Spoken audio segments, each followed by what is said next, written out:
Good evening. We'll begin in just a moment. We're going to give all of our participants an opportunity to come into the platform.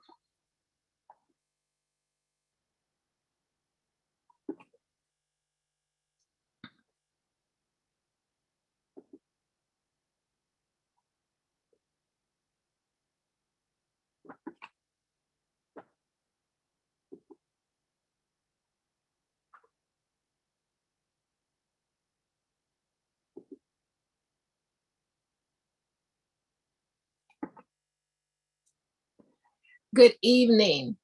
On behalf of President Guinevere Catchings-Hess, the Black Women's Agenda Incorporated is pleased that you have joined us tonight to participate in this critical conversation on financial empowerment, sponsored by Black Women's Agenda in collaboration with the Coca-Cola Company and the 24 Black Women's Agenda National Collaborating Organizations.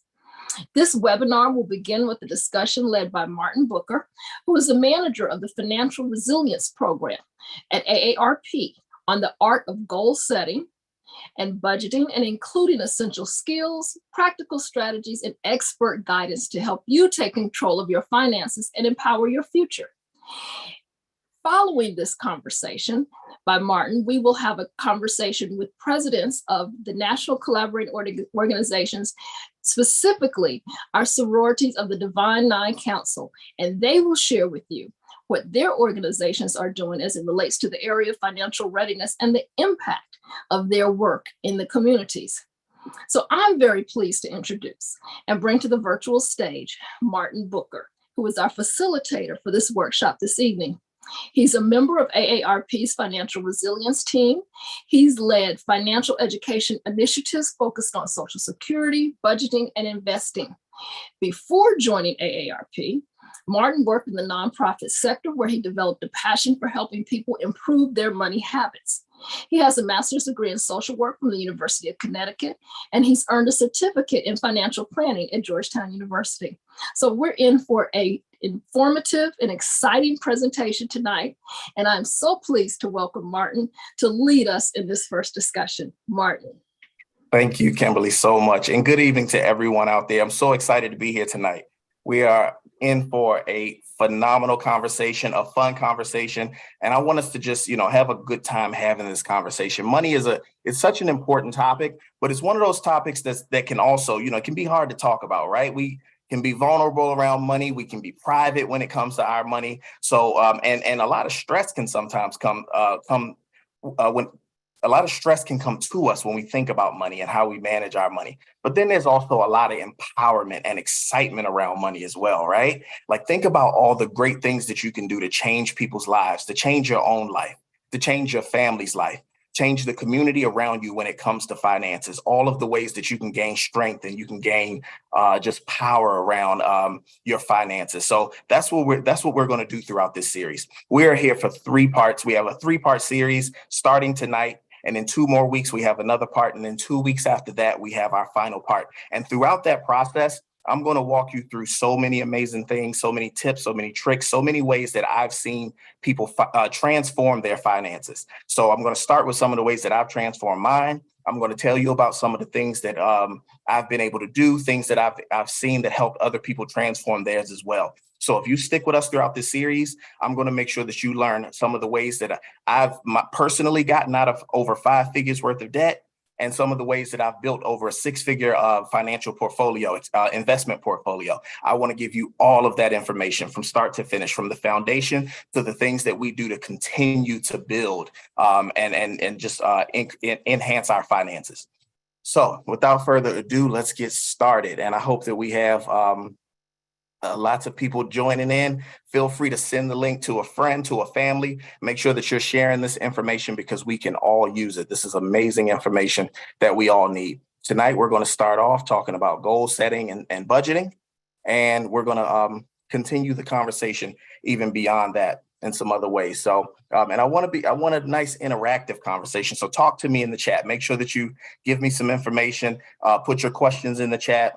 We're going to have just a great time talking about finances throughout this. So to start, as I mentioned, this is about budgeting and goal setting. So one of the first things that I want to talk about and I want you to think about. Give me 1 second. Let me just get into the right mode. One of the things that I want to make sure that we're working on and that we're thinking about throughout this entire time is where you are with your finances. What things that you can do to just increase your finances, to enhance your finances, and then talk to me. Make sure that you're asking questions, make sure that you're providing feedback. And another thing that I love to do is I love to crowdsource. There are people that's on this call tonight who know so much more about finances than I do, right? You've had lived experiences that taught you some amazing things. So we want that to be shared with each other. We want to make sure that we're all learning together throughout this time. So let's just dive right in. All right, so throughout this presentation, here's what we're going to talk about. First, as I mentioned, today is goal setting. We're talking about goals. We're talking about budgeting. So it's going to be a lot about goals, about how to set them, how to maintain them. I'm going to throw in a lot of money management tips. There's some fun practical tips, things that I've just learned along the way, things that have worked for different people based on how they're wired, their personality, all types of things, right? Some of us are impulsive. Some of us are very disciplined. There are a lot of things that when it comes to personal finance that are not just about dollars, right? We know it's so much more than math when it comes to money. So we want to make sure that we tap into all of that thinking and all of the ways that we're wired when it comes to our finances. So we're going to start off talking about our goals. I'm going to talk about some money management tips, and then I'm going to give you a lot of practical tips around budgeting to make sure that you know how to set up a great budget and manage a great budget and maintain it, because the budgeting process, it's not always fun, right? It can be kind of like dieting sometimes, right? That's not one of our favorite things to do, but it's something that can be necessary. And budgeting, to me, it's the foundation of money management. So I want to make sure that we talk about it and we truly understand how to do it well. So we're going to talk about that today. All right. So I want to start off. I'm just going to give you a snippet of something that I consistently think about. And it's a way for us to ground ourselves in our finances. You could almost look at this. I say these are the 4 financial strengths, but they can also be like our 4 financial personalities. So I always say that all of us, we're good at one of these 4 things: making money, saving money, growing money, or spending/giving money. And I'm gonna give you a quick snippet on each. When it comes to making money, some of us are just naturally good at it. It's something that you've been doing, you've been wired for it. It's something that you've done over your career. You've probably, over your lifetime. You're the one who you started the lemonade stand as a child. You found a way to go pick up golf balls and sell them back to the golf club to make some money. You were the one that was out there just finding different ways to, the fundraisers you always won. You were the high earner, right? When it comes to your job or your income, you're someone who you're going to go after high income. You're a high income earner, and you consistently are in that space. Now in the chat, because I want us to talk to each other. If I come down your lane and it's you, just say me in the chat. Say, yep, that's me. That's exactly who I am, or that's how I am. So, that's a way for you to just kind of talk to me. I want to see who's in the room. So the money makers, just tell me if you're in the room. You are that person who you tend to go after opportunities. You're going to make more money. You're going to find ways to do so. And for the money, and for each of these, I'm going to give you some strengths, and I'm going to tell you a couple of opportunities where you can be, where you can grow. So for the money maker, the one thing that tends to happen with the money maker is you're the person who you have no issue spending what you make, because in most cases, that for you, you're going to make it back. You get it. You're going to make it back in some way. So you're a person who you have no issues spending your money. You sometimes, you might go into debt a little bit because you're just naturally a money maker. And you can use the Q&A feature if you can't use the chat, just to ask questions or ask more about these concepts if you want to. So the money maker, if that's you, you're the person who you're going to make it. But where your opportunity lies is in finding ways to not spend so much, right? You have to find ways to hold on to your money, because although you can make a lot and you can typically climb your way out of any situation where you may have spent a little bit much, or you may have gone into debt, you want to make sure that you're also finding ways to save and grow your money, because you want to be a little more well-rounded.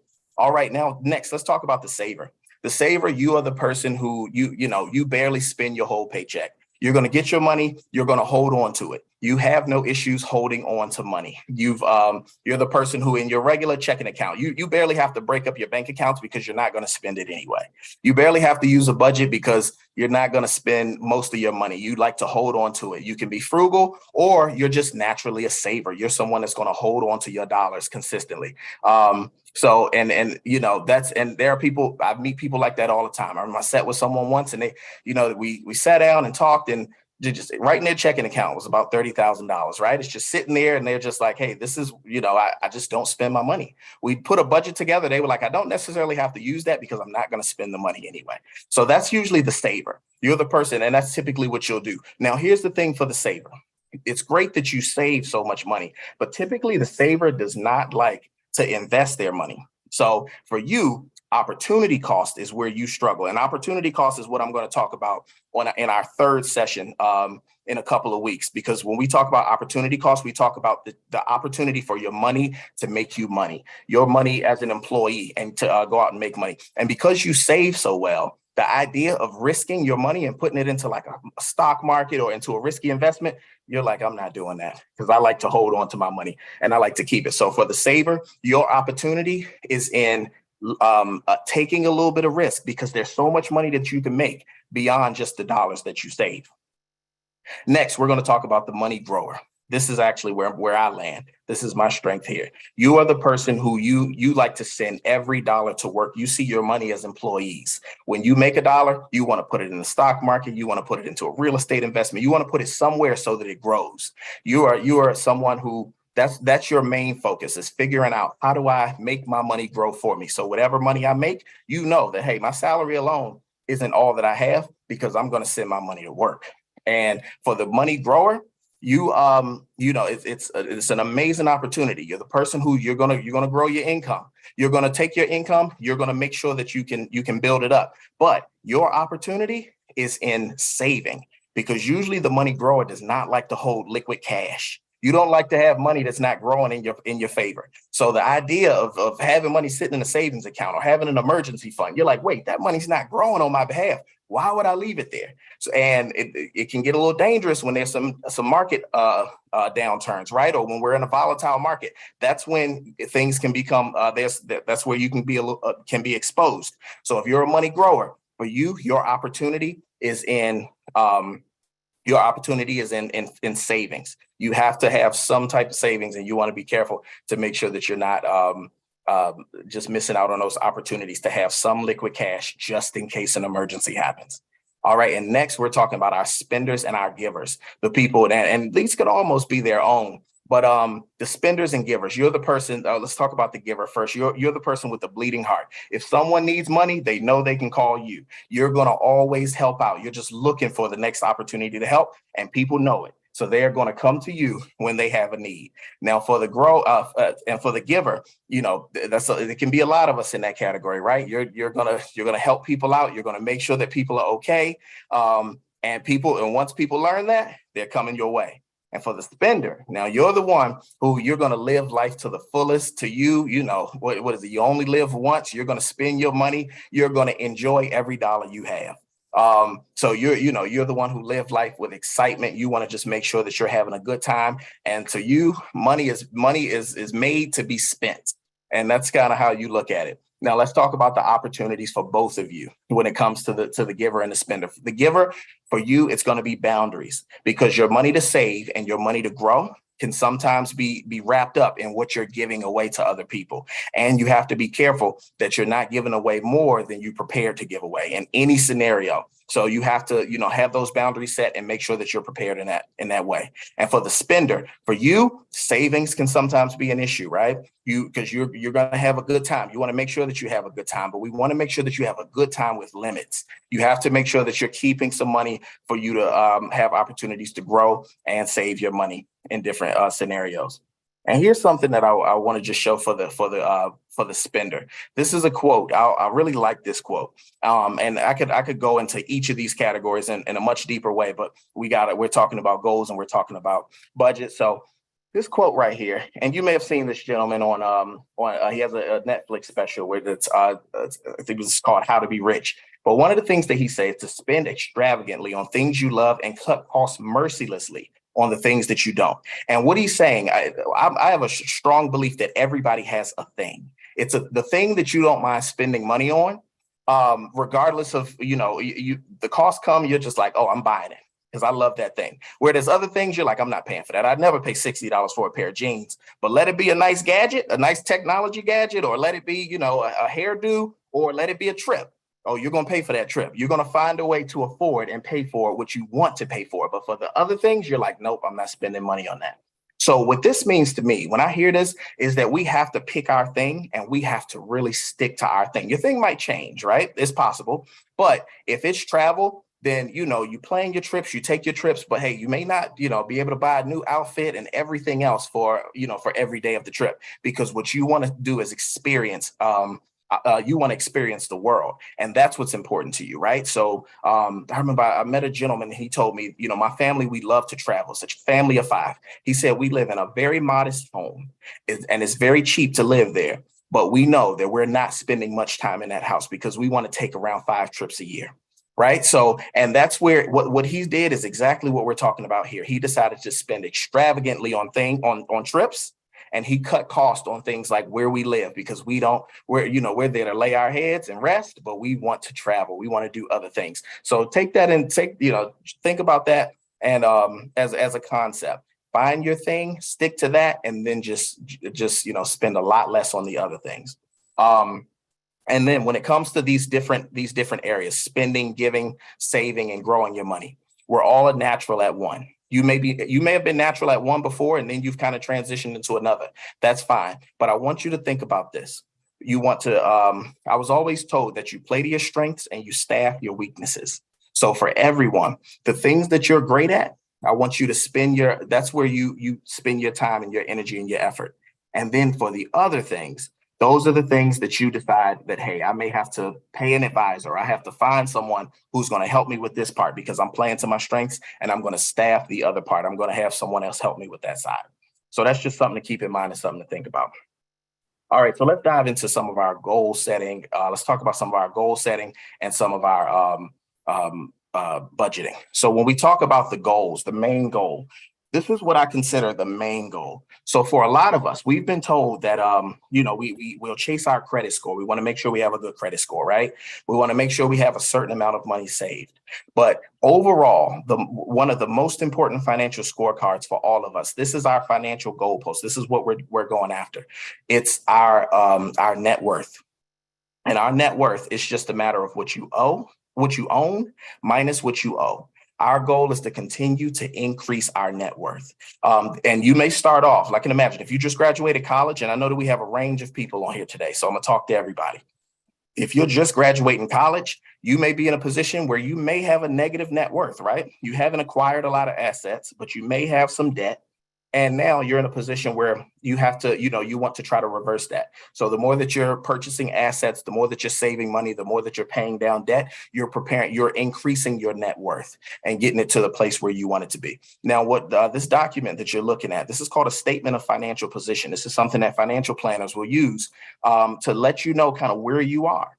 It's a good tool for awareness and to understand where you stand at the moment when it comes to your net worth. So as you see in the left column, you'll see all your assets, everything that you own, and the amounts that they're worth, the value of them. And then when you look to the right, you see everything that you owe.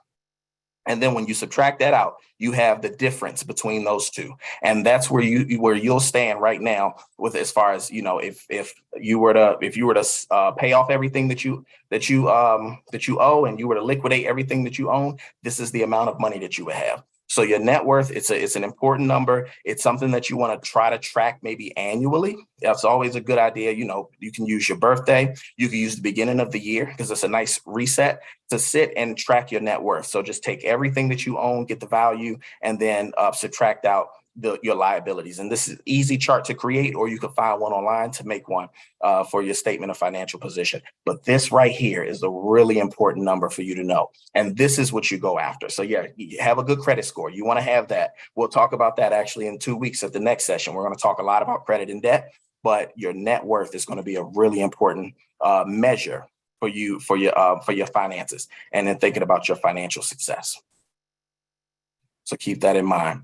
All right, let's talk about goal setting, because this is really important. When it comes to our goals, this is how we get to that place of making changes in our finances. So when we're at that point where you may be sick, you may be a little sick and tired of kind of where you are and what you've done, right? You may have accumulated debt and kind of had debt for a long time. You've had credit card debt and you maxed out credit cards. You're in a position where you get paid and then you're just paying down a lot of things and just kind of paying for your past in a way. But then you get to a point where you're like, I want to do something different. I want to see something different. This is where the goal setting comes in. This is where you can make a difference by just planning out what you want to do. And I was always told this quote that if you aim at nothing, you will hit it every time. So if you're just kind of aimlessly managing, just kind of managing your money, but you don't have a set goal as far as how much you want to save. You don't know how much debt you want to pay off. You haven't really thought much about what you want to acquire. You're living and you're enjoying life, having a great life. You could be having a great life, but there's no intentionality behind where you're headed. Then that's the idea of living but not having goals, right? So we want to try to get to a position where, yearly we've thought about, how much more do I want to make within my career? How much more do I want to make outside of my day job, right? Like through side hustles or other things? How much debt do I want to pay down? What do I want to do that's a little different than what I've done in this previous year? So set those goals, set a mark. And the best way to do it is by using what we call SMART goals. So those are goals that are going to be specific, measurable, actionable, realistic, and time sensitive. Now, when it comes to realistic is in a big way going to be based on your budget, which we're going to talk about in a second. It's like, if you're deciding, this is an idea of a SMART goal. I want to pay off $3,514 of credit card debt by November 15th. That can be a very objective thing as long as you have a budget. That goal can be very objective because you can decide how much additional can I pay off each month after I pay all of my bills and take care of all of my expenses. What's left and what can I pay off? How much more can I make to take care of this? These are all some of the important things that we figure out and that we find out so that we know what we can do with our finances. And then when it comes to your goals, a lot of us, we probably made some New Year's resolutions. We've created some goals early in the year. And now we're at a point where, we might have shied away from them a little bit. We're not quite where we were before, right? And for some of us, we might have pushed that book aside where we wrote down those goals and we did that, we did that vision board. We might not, we wake up and we don't look at it the same way we used to, right? We may be in that position. That's okay. Just know that you can readjust and you can start again. It's never too late. You can always keep going. So if you're in a position where you set some goals, you were prepared to work on them, but then you kind of fell off a little bit, and you're doing something different. That's okay. Just restart, readjust, pick it back up, maybe readjust some numbers because, you may have missed a couple of months, but you can get back to it. So, and I know that you can get back to it. So take advantage of that. Take this time to readjust and get back on track to where you used to be. All right. And now when it comes to after we've kind of set our goals and we know what they are, now we have to maintain them. And this is what I was talking about, right? It's easy to kind of let those goals drift off or kind of do something else when we haven't when we don't have a good maintenance plan, right? It's like having a car, right? You get a car, you start driving it, and then you just decide to never go get service. You know what's going to happen to that car, right? So the same thing when it comes to your goals, you have to service your goals. We have to work on our goals. We have to continue to nurture them and make sure that they're that we're taking care of the very things that we want to reach. If we want to reach that destination, we have to make sure that we're doing the work to do so. So maintaining your goals first, you have to, it's a great idea to write them down. There's been studies on the fact that if you write down your goals, you're much more likely to achieve them than if you didn't write them down. But then also vocalize them. I like to tell my goals to at least one person. I want someone to know where I am and what I want to do. It's important. You have to have someone who's heard what you thought, and just to kind of put it out there, put it in the universe. Make sure that someone is aware of what you're thinking and say it out loud. A lot of things that we say out loud and that we truly believe, they come to us, right? And those are the things that come to us. Our thoughts really are things. And when it comes to, after you vocalized, after you've written it down, get you an accountability partner. Maybe the person that you told the goal, ask them, check in on me. I want you to check in on me quarterly, check in on me monthly, maybe every other month. Have a system in place to make sure that someone's able to check in on you and just hear about your goals and kind of know and hold you accountable for those goals. And then just like I said earlier, do not give up. You just got to restart. It's okay to restart if you have to. There's nothing wrong with that. Just kind of pick it back up and keep going. Even if reaching 50% of a goal is better than reaching 0 because you just gave up. So continue to work at it and push towards it. And if these things are financial, I'll tell you, a lot of times with our financial goals, life happens. There's things that's going to come in play and things that are going to happen, even when we're chasing our goals, that might slow us down or may cause some issues throughout. So, readjust, figure out, hey, how can I restart? Or, what are the new numbers? Let's reevaluate these numbers. And hey, I thought I was going to pay off $2,000 worth of debt. Well, I'm only going to get to 600. That's okay. You still made a dent in what you were trying to do. So keep that in mind when it comes to your goals and the way that you approach your goals. Don't give up. Keep on pushing. It's definitely possible to make these things happen.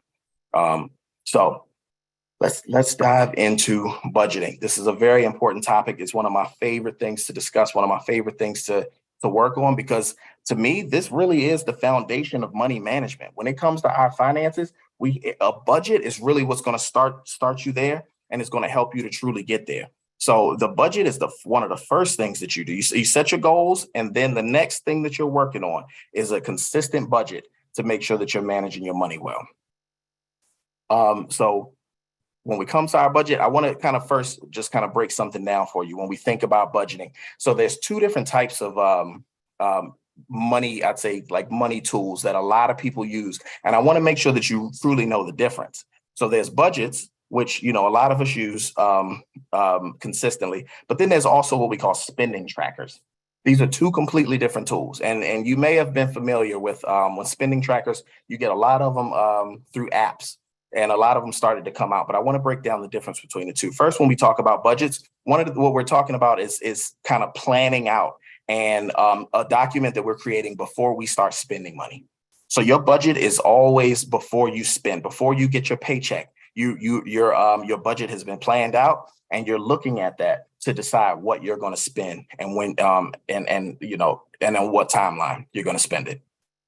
Also, now I'll just go back and forth. The spending tracker, that's going to be, they're tracking what you spent. They're looking at how you spent your money and breaking it in categories, making sure that you truly understand that, hey, you spend a lot on entertainment, but you don't spend as much on utilities, right? They're breaking down how you spend your money and what it was spent on throughout. So they're just kind of looking on the back end to tell you how your money was broken down.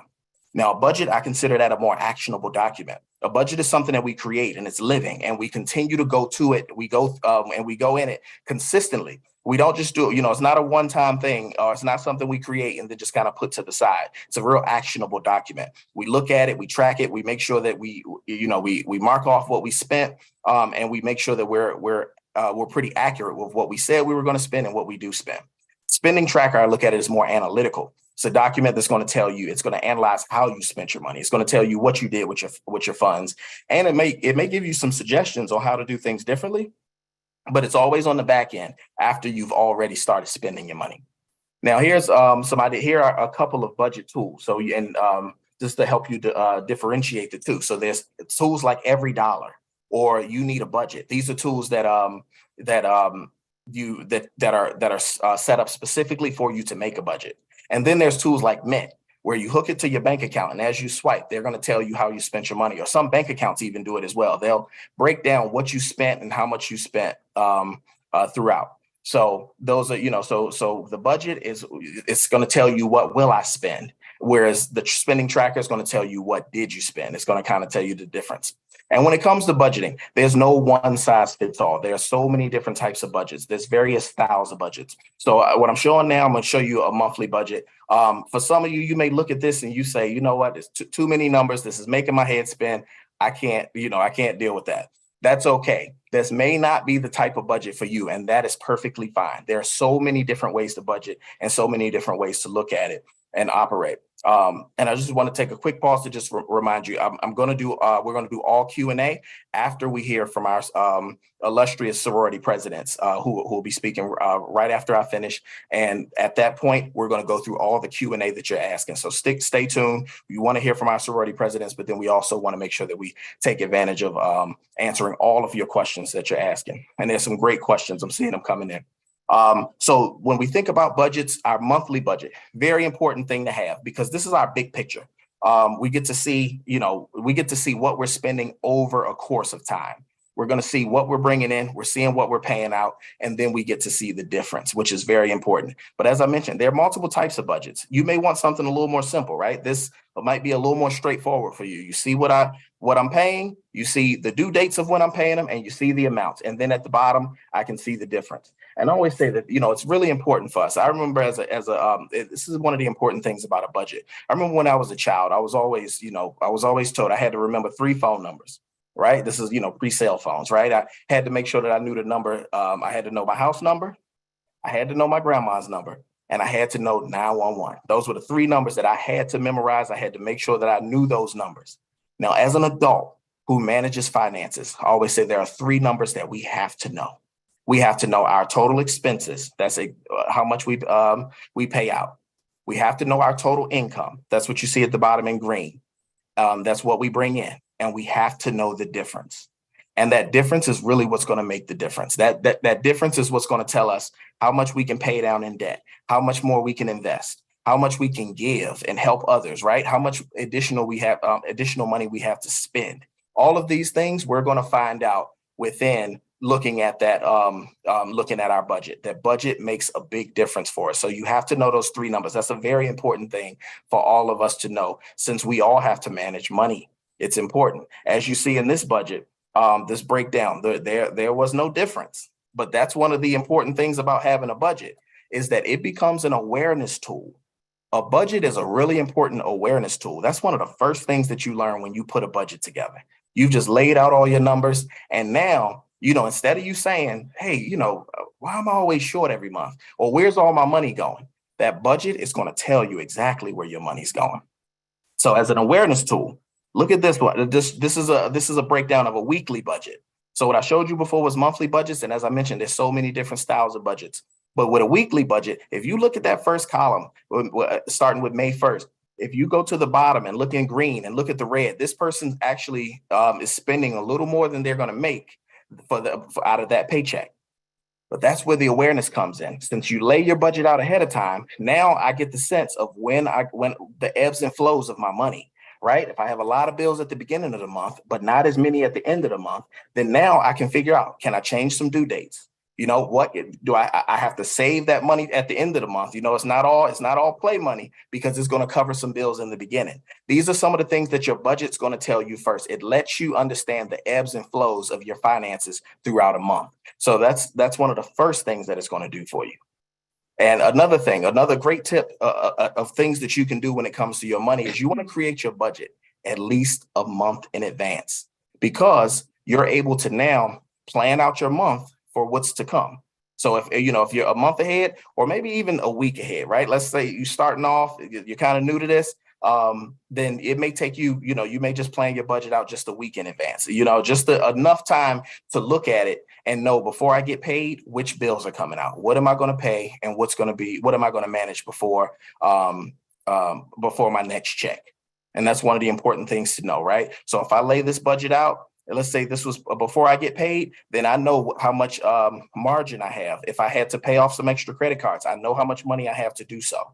If I had to pay for something that was to come up, I know how much I have to manage any situation. If I had some car trouble, I know when I'm going to have a little bit of extra money to take care of that, or to just take care of some other obligations if I wanted to, or if I wanted to invest or take advantage of a financial opportunity. I can do so by looking at my budget and knowing that ahead of time what's coming up and what I can manage and what I can take care of. So that's important, to try to budget ahead of time, budget before you get paid, so that you can then plan out your paycheck. And I'll tell you, it's a beautiful thing when you get to that point where you've laid out your budget, you've actually paid your bills and took care of what you had to take care of. and the numbers are right around what you said they were going to be. That's when it starts to feel good and you know that you're on track. And I'll tell you, it does take time. Budgeting is not an easy process. It's something that you have, and I know when I first started, I was in the process of paying down debt. And I said, all right, I understand that the budget is going to be an important part of this process. Created a budget, stopped looking at it. And I just kept managing my money. But then I said, you know what, I got to get back to that budget. I went back, redid it, started working on it again. And then eventually it just became a part of my process. There wasn't going to be a time when I didn't look at my budget before making any payments. There wasn't a time when I wasn't going to start my month without having a budget. But that had to, I had to work that muscle. It takes time. It's not an easy thing to do. So keep that in mind. The next tip is the budget based on your pay frequency. So once you've created a budget, one of the things that you want to look at is, how does my money come in? Do I get paid biweekly? Do I get paid just twice a month? Do I get paid weekly? Or, do I get paid biweekly on my job, but then my side hustle brings in a little bit of additional money, maybe on the off weeks? If that's the case, then budget based on that. So as you can see in this budget, each week there may be some money coming in, but there's going to be, more when it's my paycheck, and then there may be a little less at other times. So I'm going to see what I can pay for or what I can take care of when each payment comes in. And there's going to be certain things taken care of out of each pay. So, depending on your pay schedule, you can set up your budget to manage your finances in that way. It really makes it easier to think about, because when the money comes in, I know what's going out, and then I know what I have left for everything else. And that's going to be an important part of the process. The other things, pay your bills on payday. This is actually a tip. This is something that I started doing, and it actually made managing money a lot easier. Because what ends up happening is you don't have that fatigue of having to continue to manage money. I mean, how many people are in that position where you get kind of tired of actually, you get tired of just like seeing bills. You get tired of knowing that something's coming up to pay. You get tired of money just coming out of your account whenever it comes out, and you're just like, man, I wasn't even expecting that to come out today. So here's one of the things that you can do to help you in that situation. If for a lot of people, you may use auto pay. That's fine if that's a system that you prefer. But for other people, instead of using like auto pay, you can pay your bills manually, and you pay them on the day that the money comes into your account. Because now you don't have to think about managing money all month. Right? You got 30 days and you got to remember, you get paid on the 1st, and the next time you don't get paid is until the 15th, but you're trying to remember the bill that comes out on the 1st, the 7th, the 9th, the 12th. You have all of these different bills, and you don't want to have to think about money that much, right? Or pay bills that often. So if you just paid everything out on the 1st, then you don't have to think about managing money all month. Now what's left in your account is what you have possibly as spending money. And then you're also not having your spending habits compete against your bills, right? So you're in that, you don't want to be that person in that position where I get paid on the 1st and I got a bill that's going to come out on the 12th. I don't get paid again until the 15th. But between the 1st and the 11th, I'm just spending. I'm having a good time. I'm doing a couple of things, right? The spenders, I might be talking to you. So you're spending money, you're paying for things, you're taking care of things, and then you look up, and by the time the 12th comes, you're hoping that it's enough money to pay that bill. In order to avoid that and to just make sure that you're taking care of all of your financial obligations, just pay them on the 1st. Get all that money out of your account, and now what you have left is your spending money. For a lot of people, if you're that a really good saver, you might be one of the people who use automatic bill pay to take care of your bills. And that works well as long as you're handling your spending well. Or if you have more money than month, right? If you're somebody who's, it's kind of, things are a little tight, then you may not be in a position where you can, auto pay yet, right? You may have a couple of things on auto pay, but you may not go to that full system until you're really ready to do so, which, you're going to get there. You will be there. But, if you're not there yet, then manual payments can be helpful just in managing your finances in a way that works for you. But if you don't want to have to think about money all month, then just on payday, pull out your budget, pay what you have to pay, and then you can put your budget away until the next payday.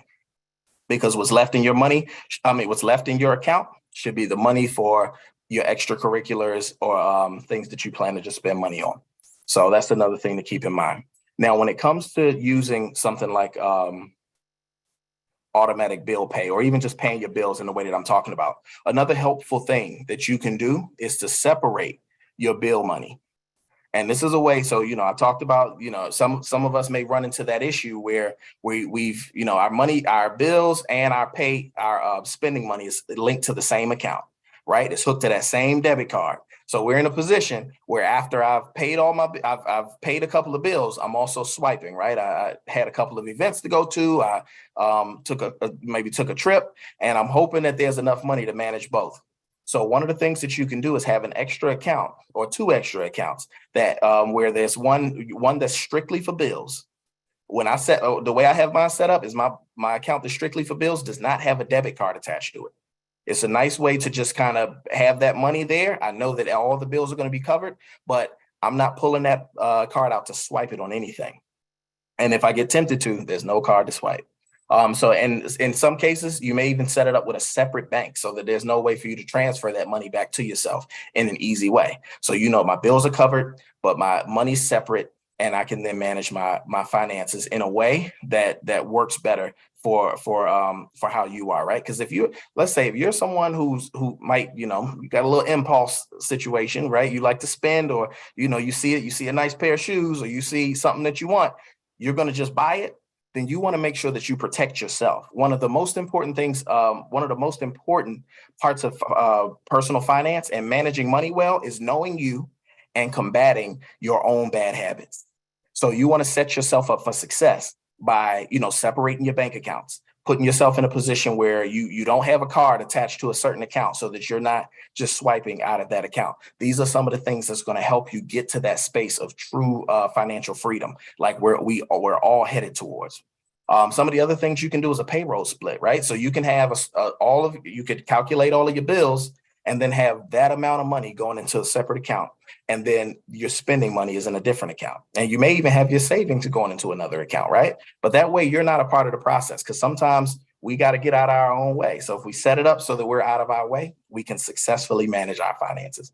And then the other thing is automatic savings. There's been studies that say people who set their savings on automatic, they save more money, because now I don't have a choice. Think about it. For somebody like me who likes to grow my money, if I have a choice between saving and investing some money, I'm going to go invest. I'm going to find somewhere else to put it. So I have to get out of my own way and make sure that my money is automatically going into a separate account so that I don't touch it. So, that's my way of combating my own habits. So that's something to think about. Break up your money, break up your bills from your spending money. That's an important thing to do. All right. Another thing, adjust your budget as you make payments. So when you're paying your bills, as I mentioned, you pull your budget out when it's time to make your payments. So when you pull your budget out, you're looking and you're deciding, what am I paying right now? Which bills am I paying right now? So, let's go with this second column, right? I have to pay a credit card. I have some groceries that I'm going to buy. I have to pay for daycare. There's a couple of different things. If any of your bills fluctuate, then you want to make sure that you adjust them in real time. When you make the payment, change that 175 to 182, right? If that's the exact number. You want to do that because you're going to keep these, you have a budget. You want to go month to month and look at your budget. And then there's going to be times when you start to analyze and you start to realize that, okay, this number's a little low every time that I put it in. So I need to adjust. I need to adjust my spending so that I have a better idea of what's coming in and how much I'm paying out every month. So, keep that in mind. So adjust consistently as you continue to make your payments. The next thing, when you budget, you want to round up on your income and round down on your expenses. So what does that mean? What does that look like? Let's say that you have fluctuating pay. So let's say, you drive for Uber, or you do some type of gig work, or you work at a job where you may be a server or something, where your income might fluctuate. It's not going to be the same every month. If that's the case, then you can still budget, because most people will say, well, hey, my income fluctuates. How do I create the budget?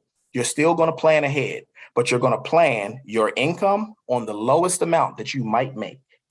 And for your expenses, you're going to round them up to the highest that you typically pay. So if it's a utility bill and it may fluctuate between $250 and $180, I'm going to say it's $250 in my budget to plan ahead. But then when I get the bill and it's $213, then I back it down. And now I have a little bit more money in my account. And if I bring in somewhere between $1,000 to $1,500 a week or every 2 weeks. Then in my budget, I'm going to say that I bring in 1,000. I might even say I bring in 900, so that when I look at my budget, the difference is not out of whack. It's not, it's not a matter of, oh, I bought in way less than I thought I was, because you based it on the lowest number. So then when you bring in more, now you can adjust the budget up, and your difference, that green column at the very bottom, it's never going in the wrong direction, because you prepared for, you rounded up on your bills and you rounded down on your income, and then you adjusted it in real time. So that way you've prepared yourself to successfully manage it. And these are the same things that we see in the business world, right? If we have any CFOs, we got any accountants on the call, people who manage money, we know that when we do budgets to actuals, we prepare so that you're preparing, so that you're being conservative on your income, and you're being much more aggressive with how much you're going to spend, because you don't want it to be the opposite, right? And you are the CEO of your life. You're the CEO and you're the CFO of your finances. So you have to prepare in the same way. And there's no CEO that does not know the numbers, and that does not stay close to the numbers in their company. So you have to stay close to your numbers. We can't, you don't want to just kind of passively let it go by and not be engaged in those numbers and in what's happening.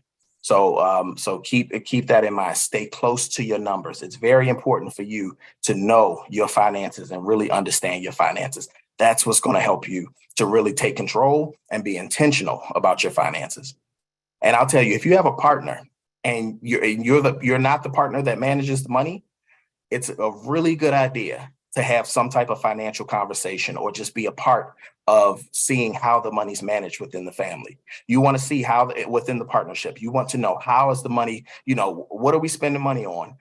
What's coming out, what's coming in, and what are we doing with that money? You don't want to be in a position where you're not fully aware of that, and then something comes up and you need to be aware. So you want to be prepared to at least have, and even if you're the person like, hey, I want nothing to do with finances, just do it at least monthly, have a conversation, try to get engaged, because it's really important. And to just stay close to your money. The other thing, when we talk about a budget, and an important thing to know when it comes to your budget, is that you cannot forget what I call the necessities. And you saw me do those air quotes, right? I'm going to show you what I'm talking about by the necessities. Look at where that arrow is pointing. You see that? Nails, hair, eating out, breakfast, lunch, spending money. Those are things, 90% of the time when I ask someone to show me their budget, they'll show me a budget with nothing but bills in it. They tend to show me all the bills that they pay, but they don't have any of the other extracurriculars in their budget. And what I'm telling you is that those extracurriculars have to be in the budget.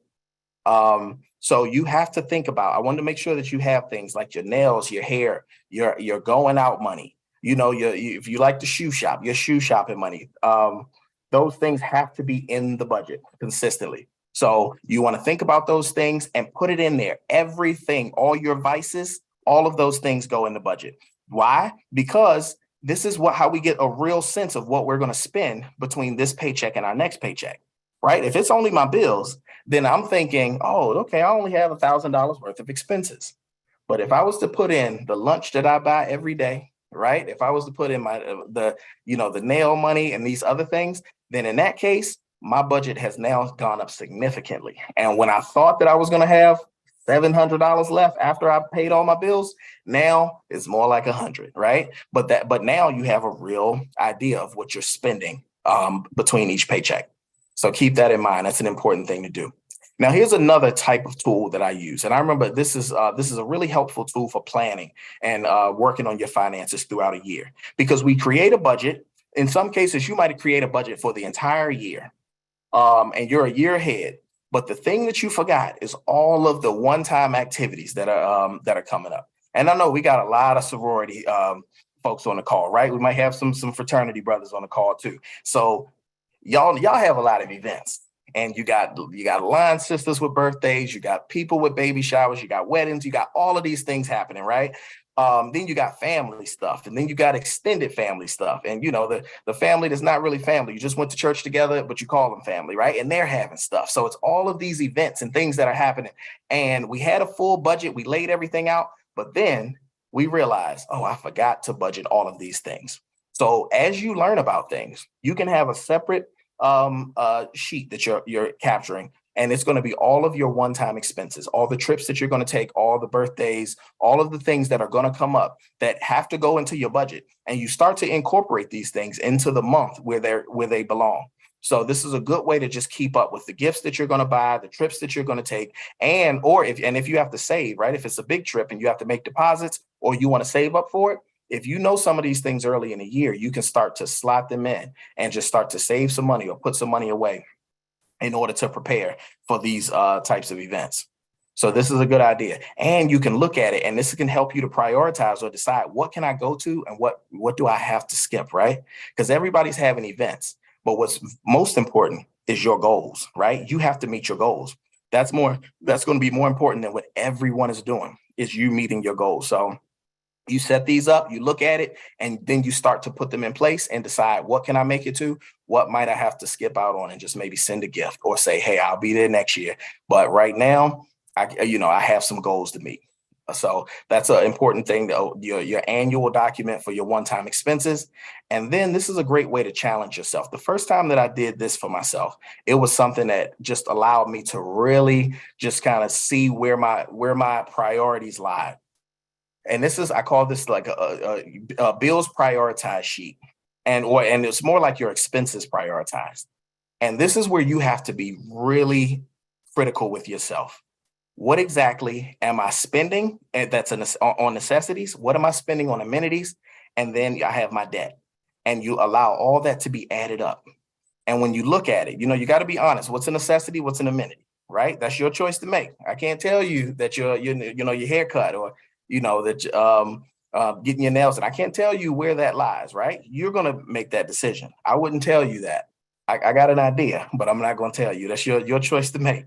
But you lay those things out, and then you look at it. And sometimes you're going to take a hard look, and you're going to say, man, I spend this much money on my wants, and I'm spending way less on things that I need, right? And now you have to make some decisions, because if I have to pay down debt, or if there's other important things that I have to do, then maybe I can start to cut some of those amenities or some of those wants so that I can manage that well. So this is a good tool to just look yourself in the face and just decide, where exactly am I and what am I prioritizing when it comes to my money? Now, one of the things I want you to do in the Q&A section is share some of your favorite resources. I'm about to go through a couple of resources, but tell me some of the money management tools and resources that you use that have been successful for you over time. And now here's a couple of tools that I'm going to share with you. And these tools, the amazing thing about them is that all of them, they're going to be AARP tools, but they are for all ages. They are tools that some of them I've even worked on and created, and they're very much so prepared for any of us to use. So first, I'm going to send you to our aarp.org/money. This is where we have budgeting tools for you. We have lots of great articles and videos that you can go and read and go and learn a lot about money. The important thing is that, there's so much that we have to know. There's so much that we want to know. And I always say you prepare for your last day of work every day that you're working. Right. For some of us, we want to retire early. Some of us want to retire on time. Some of us plan on retiring late. But the things that we learn about money and the important and positive things that we do with our money now is going to prepare us for wherever we're going and to reach those goals around our finances. So go to aarp.org/money to learn so much about finances, and then also get some tools and tips. The next is a tool that I really enjoy. It's called AARP Money Map. And we have multiple modules within this tool. It walks you through like a full experience of managing your money through different scenarios. If you have unplanned expenses that you have to cover, we talk about that and we help you through that. We help you with debt management. We help you with planning your savings. If you want to create savings goals and build a budget, it's all right there within the tool. You can do all of these things right within AARP Money Map. And it's for all ages, and it's free as well. Lastly, I'm going to tell you about Interview an Advisor. This is a tool that helps you protect and educate yourself around finding a financial planner or a financial professional. We know that there are a lot of people that they have ill intentions, or they may not be the best person for us. So this tool walks you through and makes sure it's very interactive, and it makes sure that you know exactly who you should be working with and the type of people that you should talk to. It's a 4-part tool. It's a phenomenal tool. It's one of my favorite tools. So please go take a look. Financial professionals aren't as expensive as you may think they are. And so learn about it and find you a great one to work with. And that's my time. I'm going to turn it back over to Miss Kimberly Jeffries Leonard. And I know you all have been waiting to hear from your sorority president. So now it is time to hear from them. So thank you. And I'll be back to answer questions later. Martin, thank you so very much. I don't know about those who were listening, but I can certainly tell you that I learned a lot. I saw where I fell in those different categories. I heard myself, but also it really was an opportunity to provide, like you said, the tools that we need to get ourselves on track, regardless of where we are in the financial process. And so now I'm very, very pleased to be able to bring to the stage the presidents of the Divine Nine sororities. They have graciously agreed to chat with us tonight about the work that they're doing through their organizations to empower our communities, empower their members from a financial standpoint. So I'm thrilled to introduce the president, the international president of Alpha Kappa Alpha Sorority Incorporated, Danette Anthony Reed. The national president and CEO of Delta Sigma Theta Sorority Incorporated, President Elsie Cook Holmes. The Grand Basileus of Zeta Phi Beta Sorority Incorporated, President Stacy N.C. Grant. And the Grand Basileus of Sigma Gamma Rho Sorority Incorporated, President Rashida Liberty. Madam Presidents, thank you so much for joining and welcome tonight. Thank you. Thank you. Well, we are just thrilled that you're here. So I want to just hear a little bit, and I know that our participants want to hear a little bit about, tell us what you're doing through your organizations, because I know that financial literacy, financial empowerment is one of a major program of each of your sororities. And so tell us a little bit about what you're doing and the kind of impact it's making in the communities. We'll start with Alpha Kappa Alpha Sorority Incorporated, President Reed. Thank you so much. One of our 2023 program initiatives is Build Our Economic Wealth. Alpha Kappa Alpha is focusing on key strategies to close the wealth gap. That includes strategic savings, investing, legacy giving, and business ownership. So what was the first thing we did with this administration? Alpha Kappa Alpha launched the first Black-owned, woman-led, sorority-based digital banking financial institution in the history of the United States. Our virtual credit union is dedicated to members of Alpha Kappa Alpha, as well as their families, friends, corporate office staff, and vendors. You see, credit unions support financial stability and reinvestment into our community. And investing in our community lets our money circulate in our communities and is the best way to build our economic wealth.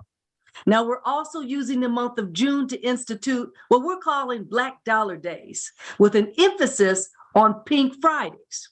And this is how it works. We plan to wear pink, spend green, and buy Black as we streamline and aggregate our collective buying power to maximize impact on Black and minority-owned business brands. So each Friday, we're dubbing Pink Friday during the month of June. And we're asking each member to spend $19.08 with specific minority and Black-owned businesses. If we do this, we will put $8 million into our minority businesses, our entrepreneurships. That's the focus. It's designed to invest in our communities.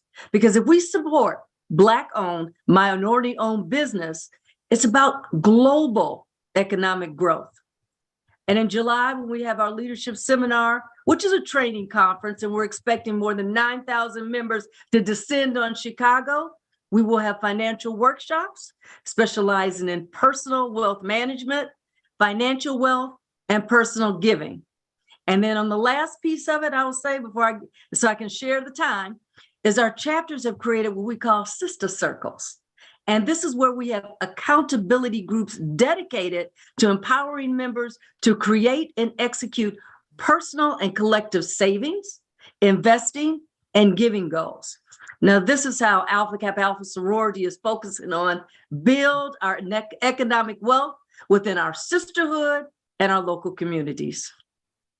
Thank you so much, President Reed. That is very empowering. And I think that all of our participants are going to want to support some of these efforts. So thank you for that.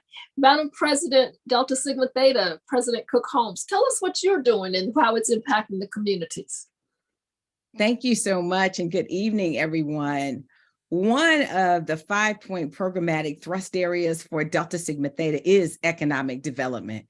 Delta has sponsored programs in the area of financial empowerment for a number of years. Financial health is really critical to living well across the lifespan for Delta Sigma Theta and our communities. And so this biennium, we are focused on economic development programs that really key on financial literacy, financial planning, fiscal planning and management, savings, debt reduction, as well as creating generational wealth. And this is all under the umbrella program, Living Well, Financial Fortitude Across the Lifespan. 10 elements of financial fortitude for our members and our community include some of the areas that we have covered this evening that Martin introduced you to in terms of budgeting, goal setting. We also focus on debt management, home ownership, entrepreneurship, insurance, estate planning, retirement planning, financial planning, savings and investment. Again, it's across the lifespan from our youth all the way to the senior years. Delta focused on Financial Fortitude Month in the month of April, especially, which April is Financial Literacy Month. And so during that time, there were financial empowerment programs throughout the month, including planning and literacy workshops in collaboration with partners from our banking and insurance industries. We had thousands of our members to attend Financial Fortitude Across the Lifespan workshops, and they shared information with the communities as well. We produce a financial fortitude calendar annually as well to promote action-oriented tasks to improve and strengthen economic growth and stability. And we support Black businesses as well. A number of our regions will select specific days to be able to support our Black businesses. Other areas where we support entrepreneurship include our Delta Red Tank. And that's a pitch competition for aspiring and existing business owners. And we have our second Delta Red Tank that is coming up just next month at our 56th National Convention in July. And so we have many Delta sponsors who are supporting our members to present an elevator pitch to Delta corporate sponsors. And we have 6 finalists that will gain mentoring, business guidance, monetary awards, ranging from $10,000 to $25,000 to support their businesses, products, or services. We have 22 finalists that were just announced. And again, we have the 6 finalists that will be competing in July. We also have 12 months of Living Well Financial Fortitude Across the Lifespan that we implemented as well. So they are tips and techniques that we continue to employ. We also have a Delta Red Pages business directory, which really focuses on the businesses of our members, and there are over 400 Delta-owned businesses as well as nonprofit organizations. So we can enhance the visibility of entrepreneurial ventures, as well as facilitating generational wealth. Now, we've had a long-standing program, the Defeat-Free Financial Freedom Movement and $1 Billion Challenge. And again, it's a long-term partnership between Delta Sigma Theta and D-Free. They're financial strategy programs from the only faith-based wealth building system designed with the Black community in mind. So there are a variety of tools that start with our youth and they continue to the senior years. And a number of chapters have reduced collectively more than $11 million in debt. So we continue to expand these programs to support financial empowerment through the sorority and in the communities we serve.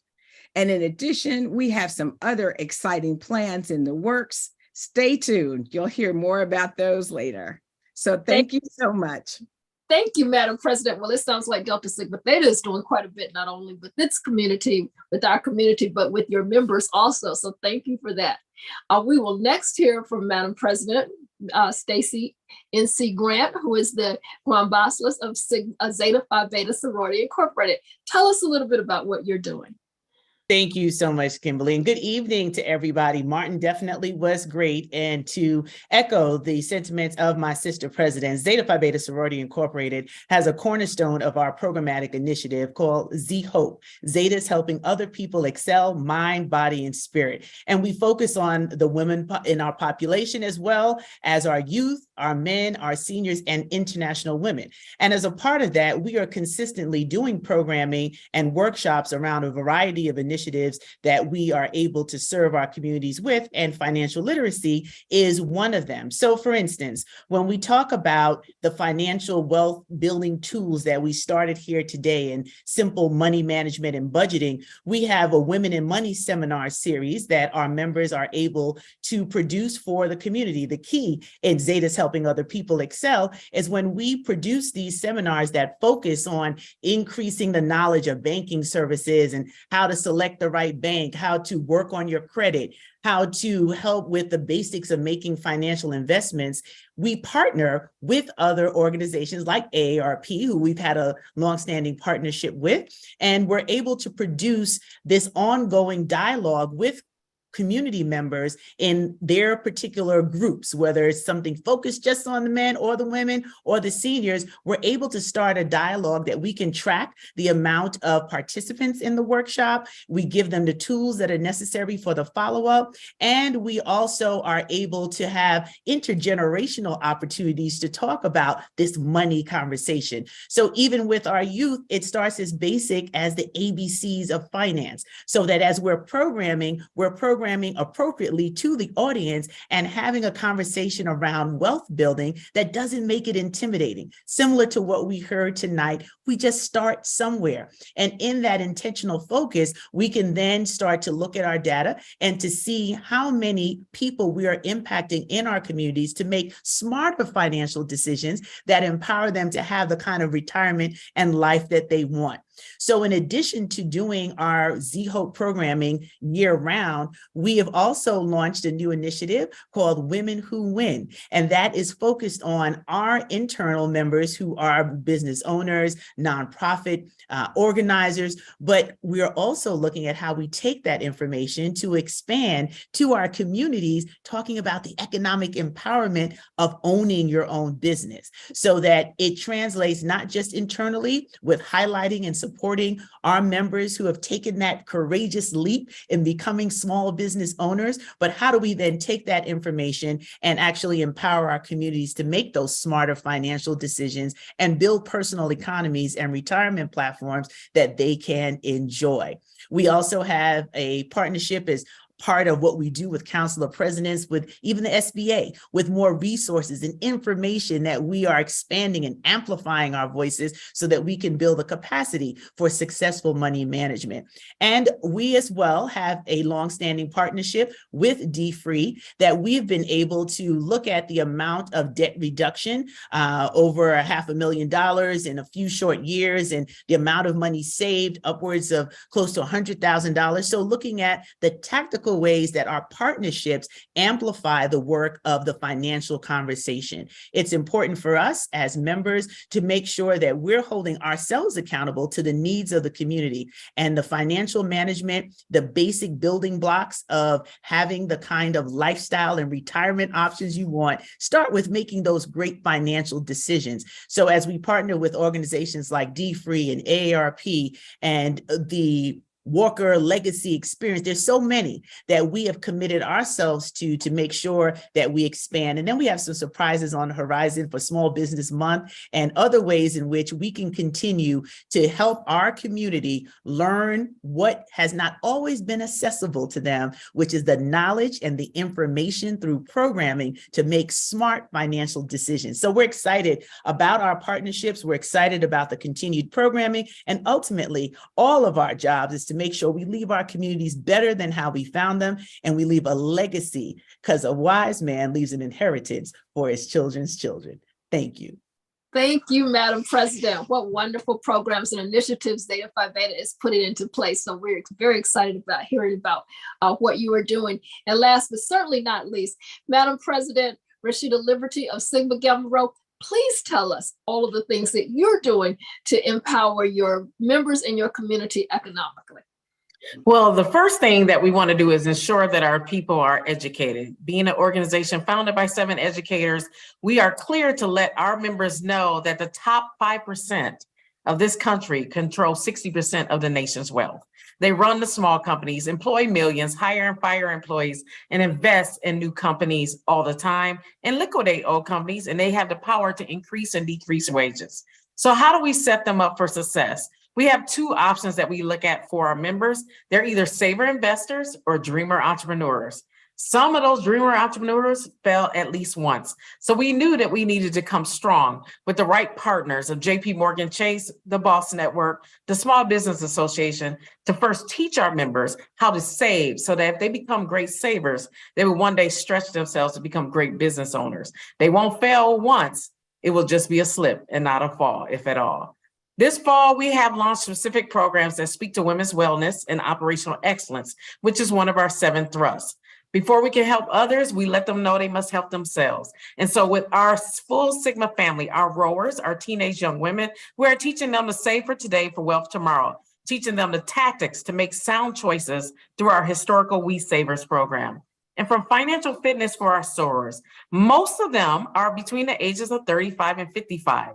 What they're looking for is some financial literacy still, home ownership skills, retirement preparation, and investment strategy. And we meet them at the table with those tools and resources.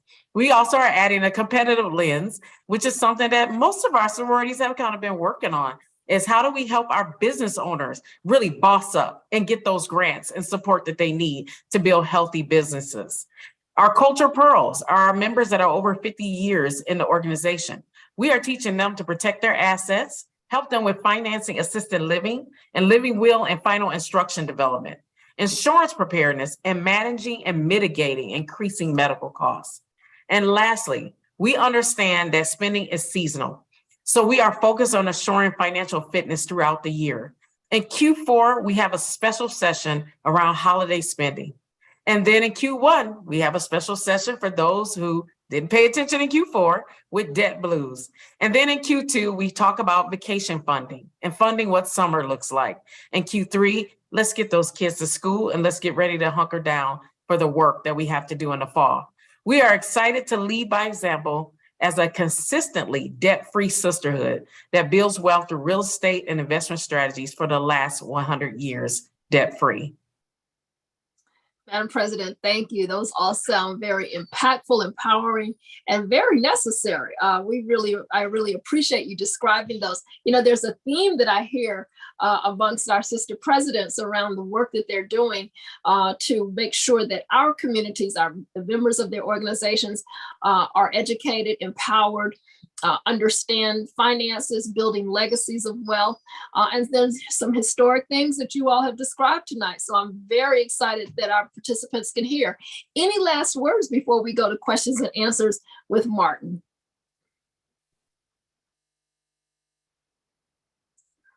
I think our presidents have said it all. Any last words that you all would like to say before we go? The thing I think I would say is that I think it is very important, and I think that all of us has emphasized, that we make sure that we do training so that we learn, we become knowledgeable and how to manage our wealth, our ability to manage our finances. But again, I think it's very important that we increase our literacy. Very simple, very brief, but very important. Thank you so much. Well, I want to thank all of our sister presidents of the Divine Nine sororities for coming and sharing what they're doing. And I know that there's a lot that we can take away from just by listening to what they're doing within their organization. So thank you so much, ladies. Thank you, Madam Presidents, again. And now I turn it over to Martin to answer all of the burning questions that I know our participants have. Thank you so much, Kimberly. And it's so great to hear from all of the Madam Presidents. So let's get to some questions and answers, and feel free to continue to put your questions in the chat. We do have a little time, so I'm going to just read the questions that I have and start answering. So the first question that I see is, will this presentation be sent to us? The presentation will be live. It will remain on YouTube, so you can still pull this from YouTube, and it will also be on the Black Women's Agenda's the Black Women's Agenda's website. So you can go to those two sites to watch this video, or send it to anyone who you know that may want to watch it. Also, in the YouTube description will be the links to all of the resources and tools that we shared. Another question that we had was, will you be able to share the budget tool that we have? That link will be in the YouTube description. So feel free to pull the link for the exact budget, the budget that you saw on the screen. You'll be able to pull from that site, so you can use that there. Someone asked, how do you factor your home in your assets or liabilities when we think about our net worth?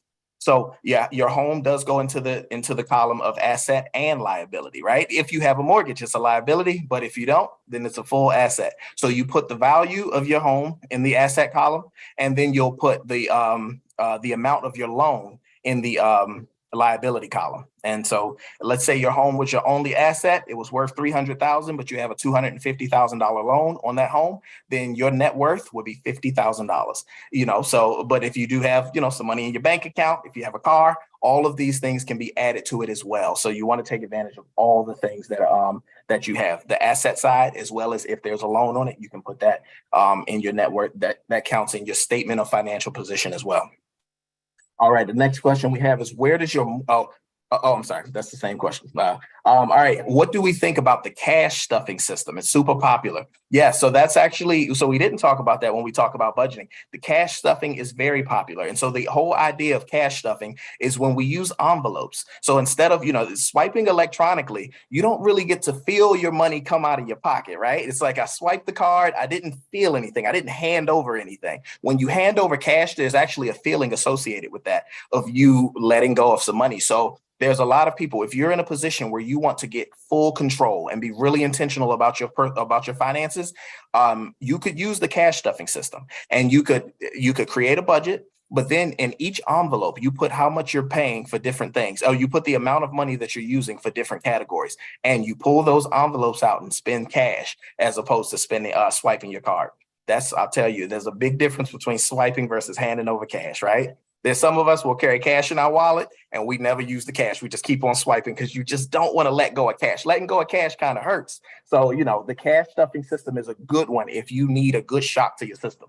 Can you do a budget after analyzing what you spent? So this person's talking about the tracker versus the budget. Yes, you can. If you're already using a tracker, then now take that tracker and see what they said, right? You may spend a lot on entertainment and spend less on food. Now, start to lay out a budget. But the thing is, with the budget is you're being intentional. You're being proactive. You're telling your money where it's going as opposed to letting your money tell you where it's going. And that's the important part. So create the budget and you say to yourself, I'm only spending $150 per paycheck on eating out, right? As opposed to, okay, I spent $300. How can I do better, right? So that's the difference. And so set yourself up with a budget and just make sure it's realistic. It can be a little tough when you tell yourself you're spending $150, but you're really gonna spend $250, right? So try to be realistic with yourself and then work down in small chunks if you have to, if you're trying to cut your expenses. All right. The next question is, we have someone who's a current student and they're graduating next year. They want to know the best advice as far as paying down student loans. They don't want to be overwhelmed and they want to be realistic and efficient about paying them off. Okay, so here's something that I tend to see a lot with people when they graduate college. We graduate college, we get that first job, and now we think, oh, I'm making a little bit of money, right? I'm making more than I've probably made ever in my life. So some of the first things that we do is we'll go get a car loan, because we don't mind, we want to drive, we're young professionals now. We want to drive nice, right? We want to drive something pretty decent. The other thing we'll do is we'll go, we might go get the apartment downtown so that we can, hang out and still do things. If you want to be extremely intentional about paying off your debt, which may not take long if you make a couple of sacrifices. So maybe instead of getting the car loan right away, you maybe, you could drive an older car or possibly commute in other ways through public transportation. That's one option. The other thing you could do, if you can bear it, we all have different family dynamics and different circumstances, but I always say, if you can bear it, moving back home with your parents for a period of time, if you can bear it. I know we know how life goes, right? So if it's possible, that's a great way to pay down debt significantly, maybe start to invest or start to save. Or if that's not the case, then maybe you get a roommate. You move with somebody. I always say, if you live with someone with a similar lifestyle of yours, then it's a little more bearable. And now you're cutting the expenses. So you got a partner who's helping to cover some of those costs so that life's a little cheaper than living alone. I know when you moved, when you were in college, you moved into that apartment by yourself.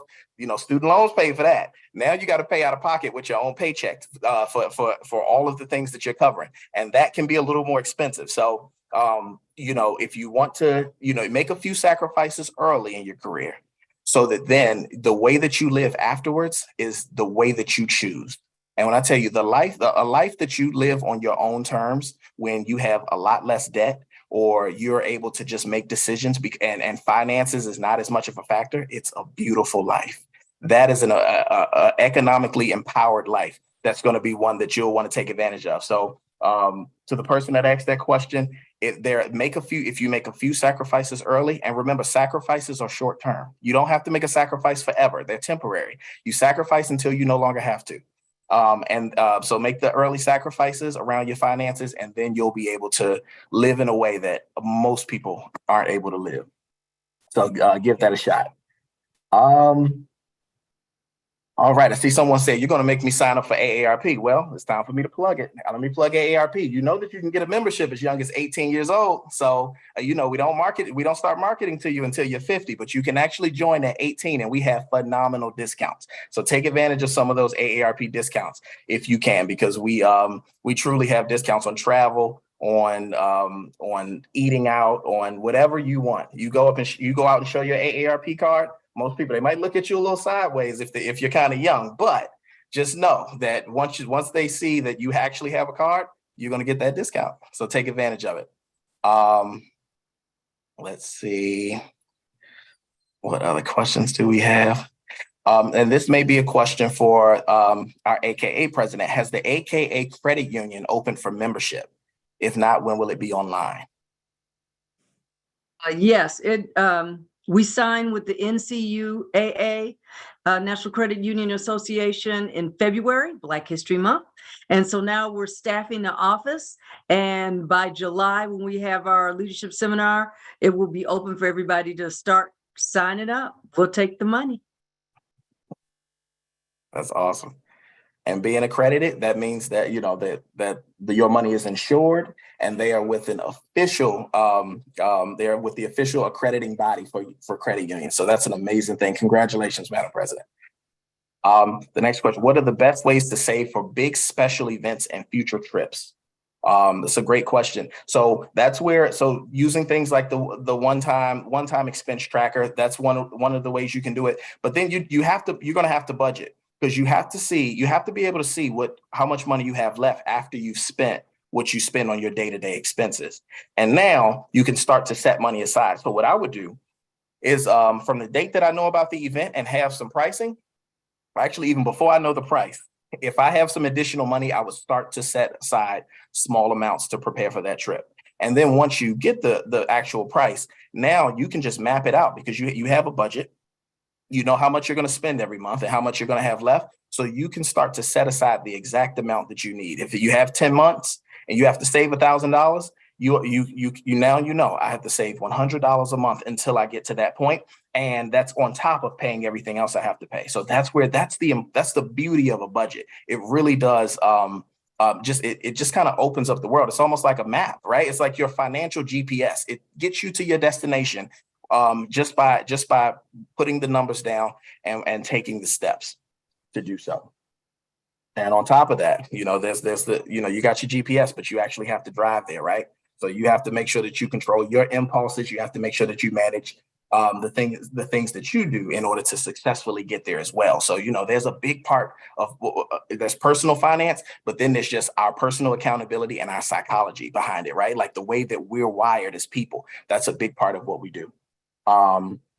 And if you click on the answer tab under Q&A, you can actually see all the links to the budget, the links to everything that we mentioned as well. So someone asked, do you have any apps or that you recommend to help keeping a good budget on the go? I can't say which one's probably better for on the go. You would just have to kind of test a few of them to see which one you like the most. The one that I put in the chat, I actually use that from my cell phone. And it was I used to, like on my commute to work on the train, I would just update my budget. I'd be able to pay all my bills and just kind of do it as I'm moving. So it's an easy way to just kind of manage things as you go. Someone mentioned that, and I'll promote this. Someone said, I would like to share that I took a course through Dave Ramsey that taught me how to pay off my credit cards, budget, save, and stay debt free. And stay debt free 15 years later. So they've been debt free for that time. So congratulations to you. And just a quick plug, on June 15th, we're talking about credit and debt. I'm going to walk you through some amazing tools and some amazing tips and tricks, some real practical ones to pay down your debt and build your credit as well. We have 2 more questions and then we are done. Is it better to pay off your mortgage early or invest more? What's the balance? That's a great question. And I wish I could just answer that question with, just flat out, but it's hard to answer a question like that without looking at all of your numbers. As we know, personal finance is very personal. So you have to, we'd have to be able to look at what you have to invest, how much more you could pay towards debt and things like that. That's where it's important to talk to an advisor, because you want someone who knows your story. They know everything about you and they'll be able to kind of give you some tips. But I will say, I would not pass up on investing to pay down any debt, any loan that is extremely large, because the opportunity cost is too great when you leave the investing opportunities on the table, right? So you want to be able to invest, especially if you're paying down a very large debt. So, some of your smaller debts, some of the really expensive debts, you want to work those down and you want to attack those. But for some of the ones that are very large, like if you have a lot of student loans or a large mortgage, you would not want to miss out on the opportunity cost of the years of investing and sending your money to work in order to just work down that debt. And the last one, would you repeat again when and where the webinar will be available for later viewing? Perfect last question. It's going to be on YouTube, and it will also be available on the Black Women's Agenda page for viewing after this webinar.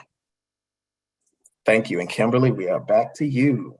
Martin, thank you again for answering all those questions and taking us through some of those very important critical elements around financing. I'm going to ask you all to please join us again on June 15th, where, as Martin said, he's going to go through credit and debt, and that's going to be important. And then we're also going to have another workshop on June 29th. And so we look forward to seeing you both on the 15th and on the 29th. We will again have this information will be on the Black Women's Agenda website, bwa-inc.org, and also on our YouTube channel. On the 15th of June, you'll see we have a financial workshop about debt and credit.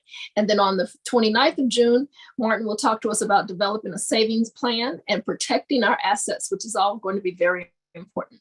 So again, I want to thank all of you for joining us. Madam Presidents, I want to thank you for taking time out of your very busy schedules and graciously joining us tonight to educate us on what you are doing through your organizations to ensure that our community and your members are financially empowered. Martin, thank you again for a phenomenal, informative session. And to all of our participants, thank you for joining. And we're going to bid you a good night, and we'll see you on the 15th.